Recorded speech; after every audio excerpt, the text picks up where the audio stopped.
Hello students, welcome back to my channel. You are watching All Over Physics. In the previous videos, we have partly completed solving the exercise questions. In this video, we are diving into the third and the final part of solving exercise problems from chapter 1, that is units and dimension.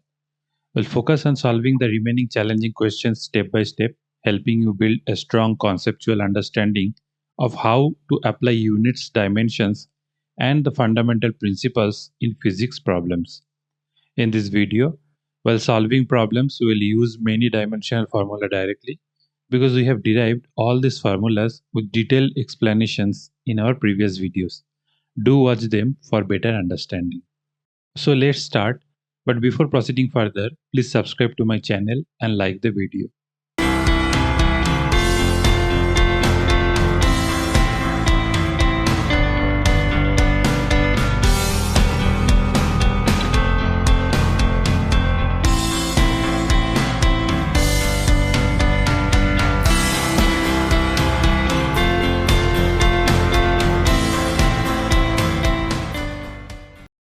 We'll start with problem number 11, which is telling to express the power of a 100-watt bulb in CGS unit. Now we know power is defined as the rate at which work is done, or other way you can say energy transferred per unit of time. Already we have derived the dimension of energy, which is within square bracket E is equal to ml square t to the power minus 2. Therefore, power can be defined as ml square t to the power minus 2 divided by t, that is ml square t to the power minus 3. The problem has mentioned that power of the bulb is 100 watt. Now watt is in SI unit, and in SI unit it is exactly represented by joule per second. And we also know in CGS unit it is erg per second. Therefore, we have to find a relation between joule per second and erg per second. So we'll write joule per second divided by erg per second is equal to, this is for mass column into this is for length column into time column to the power minus 3. Now we know mass in SI unit we represent as 1 kg and in CGS it is 1 gram. Then length in SI unit 1 meter and in CGS unit it is 1 centimeter, and in both the system time is represented by second. Now this second will cancel out. So what will remain is 1000 into 100 square, that is 10 power 7. Therefore the relation is 1 joule per second is equal to 10 power 7 erg per second. Now the problem has mentioned that the power is 100 watt. Therefore write 100 watt or 100 joule per second is equal to 10 power 7 into 100 erg per second, that is 10 power 9 erg per second, which is nothing but the CGS unit of the bulb. So we'll take the next problem, that is problem number 12. The normal duration of ISC physics practical period in Indian colleges is 100 minutes. Express this period in microcenturies, where 1 microcentury is equal to 10 power minus 6 times 100 years. Then the question is telling how many microcenturies did you sleep yesterday? Now the problem has mentioned that 1 microcentury is equal to 10 power minus 6 times 100 years. So we can write, now we know 1 year there are 365 days. In 1 day there are 24 hours and 1 hour is equal to 60 minutes. So if we convert it in minutes, it comes around 10 power minus 4 into 24 into 365 into 60 minutes. To express 100 minutes in terms of microcentury, therefore you can write 100 minutes is equal to 100 divided by 10 power minus 4 into 24 into 365 into 60 microcentury. which comes around 1.9026 microcentury. Now, coming to the second part, it is telling how many microcenturies did I sleep yesterday? I slept 8 hours, so we'll write 8 hours is equal to 8 into 60 minutes, that is 480 minutes. Now, if we convert it in microcentury, it will come around 1.9026 into 4.8 microcentury, that is around 9.1324 microcentury. We'll take problem number 13. The surface tension of water is 72 dyne per centimeter. Then the problem is telling to convert it in SI units. While solving worked out example number 1, we derived dimensional formula of surface tension S. It is within square bracket mt to the power minus 2, and the SI unit is Newton per meter. Now we have to find the relation between dyne per centimeter and Newton per meter. Therefore, we'll write 1 dyne per centimeter divided by 1 Newton per meter. So this is for mass and this is for time, and there is a minus 2 exponent.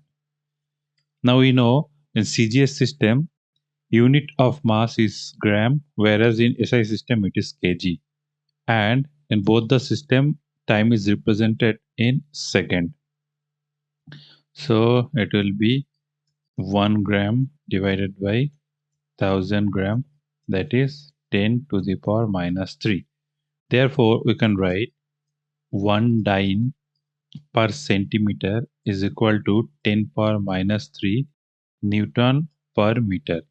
Now, the question is telling the surface tension of water is 72 dyne per centimeter. Therefore, we'll write 72 dyne per centimeter is equal to 10 power minus 3 into 72 Newton per meter, which comes around 0.072 Newton per meter. Therefore, the SI unit of surface tension of water is 0.072 Newton per meter. Now coming to problem number 14, the kinetic energy K of a rotating body depends on its moment of inertia I and its angular speed omega. Assuming the relation to be K is equal to small k I to the power A omega to the power B, where small k is a dimensionless constant, then the problem is telling to find A and B. The problem has given K is equal to small k I to the power A omega to the power B. So where k is the constant, I is the moment of inertia, and omega is the angular speed. Now, already in the previous problems, we have derived k to be ml square t to the power minus 2, and moment of inertia is ml square, and dimensional formula for angular speed is t to the power minus 1. Therefore, I will again write the equation k is equal to small k I to the power A omega to the power B. Now, putting the values, we can write capital K is equal to ml square t to the power minus 2, and on the right hand side we can write I to the power A omega to the power B is equal to ml square to the power A and t to the power minus 1 to the power B. So rearranging, we can write it as m to the power A, L to the power 2A, and t to the power minus B. Therefore, we can write ml square t to the power minus 2 is equal to m to the power A, L to the power 2A, t to the power minus B. Now equating the exponent, it will be A is equal to 1 and minus B is equal to minus 2. That is B is equal to 2. Therefore, the value of A is 1, whereas value of B is 2. Now we'll take the next problem, that is problem number 15. Theory of relativity reveals that mass can be converted into energy. The energy E so obtained is proportional to certain powers of mass m and the speed of light c. Now the question is telling to find a relationship between the quantities using the method of dimensions. The theory of relativity usually encompasses two interrelated physics theory by Albert Einstein, which are special relativity and general relativity. Now, coming to the problem states energy E is proportional to m to the power a and c to the power b, where m is the mass and c is the speed of light. Now, taking a constant of equality, we can write is equal to k m to the power a c to the power b. Now, already you have derived dimension of energy is ml square e to the power minus 2, whereas mass is represented by capital M and speed is represented by L t to the power minus 1. Therefore, putting the values in the main equation, you can write ml square t to the power minus 2 is equal to m to the power a and L t to the power minus 1 to the power b. So rearranging, we can write m to the power a, L to the power b, t to the power minus b. Therefore, equating the equation, we can write a is equal to 1 and b is equal to 2. Therefore, putting these values in the main equation, we can write E is equal to m to the power 1 c to the power 2. That is, the relation is E is equal to mc square. Now we'll take problem number 16. Let I is equal to current through a conductor, R is its resistance, and V is the potential difference across its end. Then according to the Ohm law, product of two of these quantities equals to the third. Then obtain the Ohm's law from dimensional analysis. And the dimensional formula for R and V are given respectively. Now we can write V is proportional to I to the power A, R to the power B. Now you know dimensional formula for potential is ml square t to the power minus 3 I to the power minus 1. And dimension of current is represented by capital I, and dimension of R, that is resistance, is ml square I to the power minus 2 t to the power minus 3. Therefore, putting these values, we can write ml square t to the power minus 3 I to the power minus 1 is proportional to I to the power a ml square I to the power minus 2 t to the power minus 3 to the power b.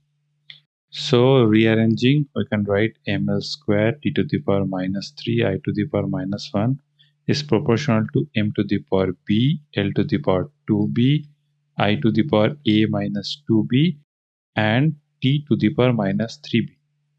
Since they are dimensionally correct, then all the exponent terms will also be equal. Therefore, equating the exponents, we can write b is equal to 1, and from a minus 2b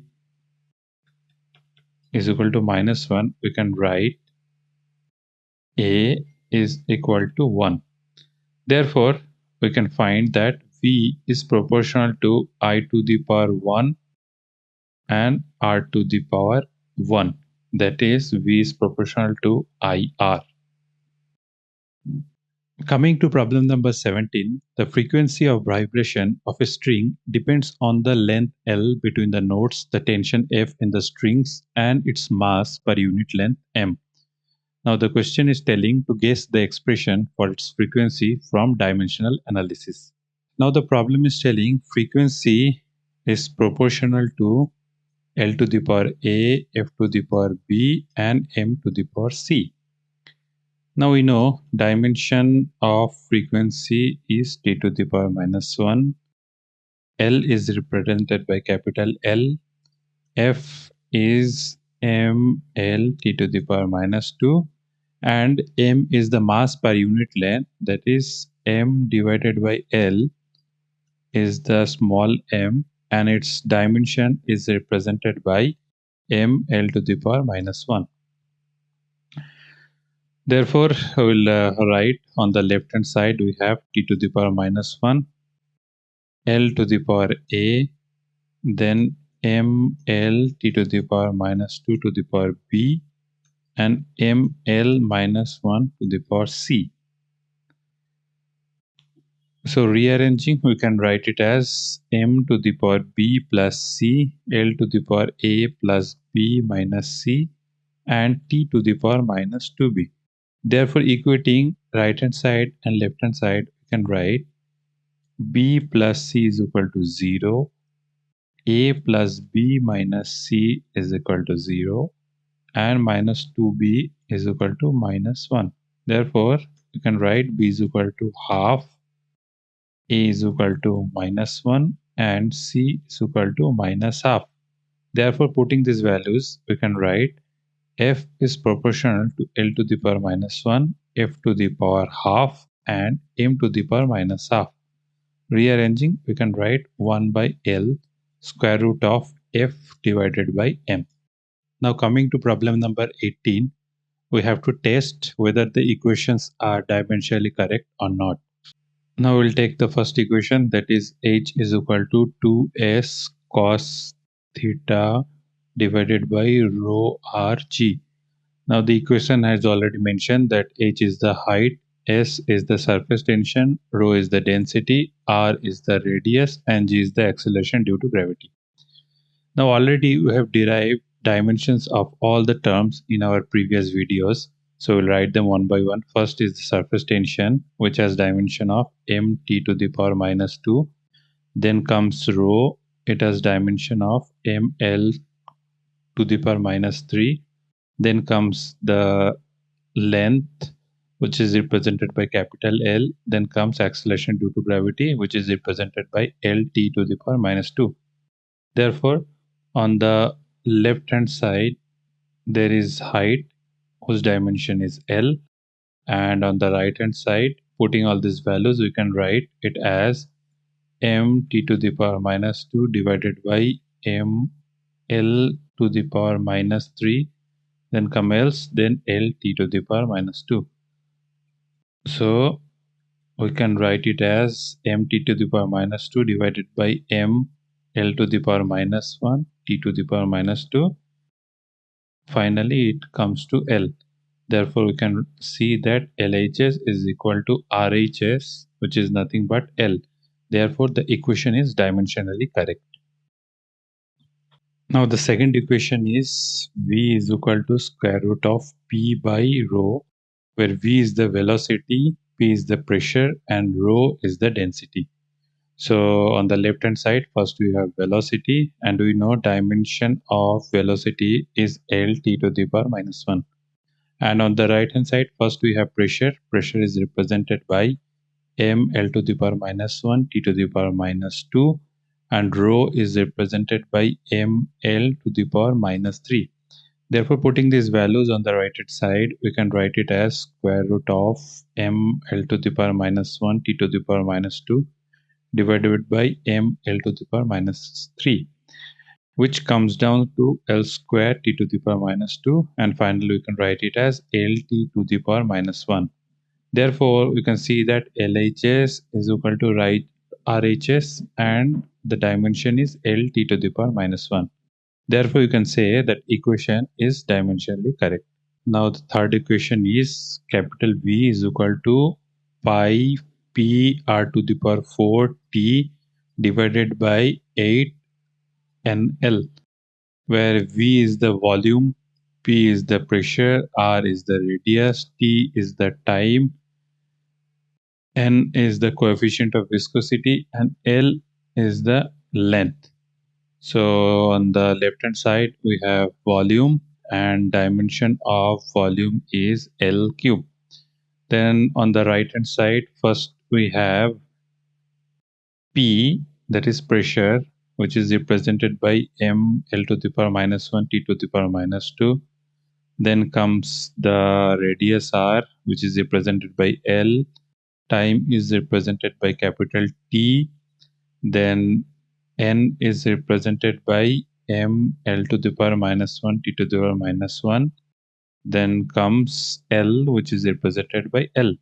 So on the right hand side, putting all the values, we can write the dimension as m L to the power minus 1, T to the power minus 2, L to the power 4, T divided by m L to the power minus 1, T to the power minus 1 into L.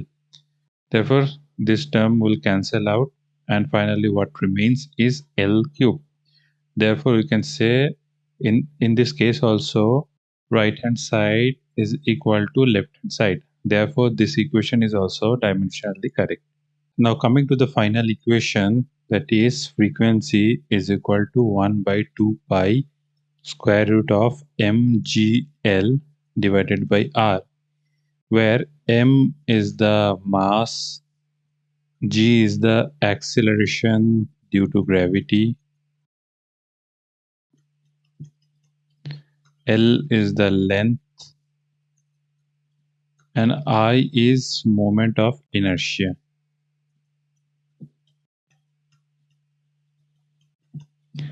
So on the left hand side, we have frequency, and dimension of frequency is t to the power minus 1. Then on the right hand side, first we have mass, and dimension of mass is capital M. Then comes acceleration due to gravity, which is Lt to the power minus 2. Then comes length, which is represented by capital N. And then comes moment of inertia I, which is ml square. So putting these values on the right hand side, we can write the equation as square root of ml t to the power minus 2 into L divided by ml square. That is t to the power minus 2, which is t to the power minus 1. Therefore, we can see left hand side is equal to right hand side, and it is equal to t to the power minus 1. Therefore, the equation is also dimensionally correct. Now we'll take problem number 19. Let x and a stand for distance, then whether the equation mentioned is dimensionally correct or not. Now one by one, we'll find the dimension on both the sides. We'll take the first equation, that is dx divided by square root of a square minus x square. Now all the term, that is dx, a and x, are having equal dimension, that is L. Therefore, putting these values, we can write the dimension as L divided by square root of L square minus L square, which stands as L to the power 0. Similar way, we'll take equation of the right hand side, that is 1 by A sine inverse A by X. Now dimensionally, we can write it as 1 by L sine inverse of L by L, which is nothing but L to the power minus 1.